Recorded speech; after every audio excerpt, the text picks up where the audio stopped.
దేశాన్ని అభివృద్ధి పదంలో నడిపించడంలో బిల్డర్స్ పాత్ర కీలకమన్నారు తెలంగాణ సీఎం రేవంత్ రెడ్డి. తెలంగాణ ప్రభుత్వం బిల్డర్స్ కి అండగా ఉంటుందంటూ హామీ ఇచ్చారు. హైదరాబాద్ కు మూసీ ఒక పెద్ద ఎసెట్ అన్న రేవంత్ మూసీని పునరుద్ధరించడానికి ప్రభుత్వం నడుం బిగించిందన్నారు. తెలంగాణ మెగా మాస్టర్ ప్లాన్ 2050ని తీసుకురాబోతున్నామని రేవంత్ రెడ్డి ప్రకటించారు. విధ్వంసమైన తెలంగాణను పునర్నిర్మించేందుకు అందరి సహకారం ఉండాలని కోరారు. ఈ దేశం 5 ట్రిలియన్ ఎకానమీకి డెవలప్ కావాలి అని అంటే ఈ దేశం యొక్క ఇన్ఫ్రా ఇంకా డెవలప్ జరగాలి.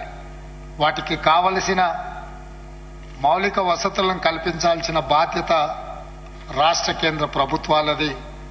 ఆ దిశగా రాష్ట్ర కేంద్ర ప్రభుత్వాలు వెళ్లే విధంగా ప్రభుత్వంలో ఉంటే నిర్ణయాలు చేయడం, ప్రతిపక్షంలో ఉంటే ప్రభుత్వానికి సలహాలు సూచనలు ఇవ్వడం అనేది ప్రజాప్రతినిధులుగా మా యొక్క బాధ్యత. జాతీయ స్థాయిలో కేంద్ర ప్రభుత్వం తీసుకుంటున్న నిర్ణయాలలో ఉన్న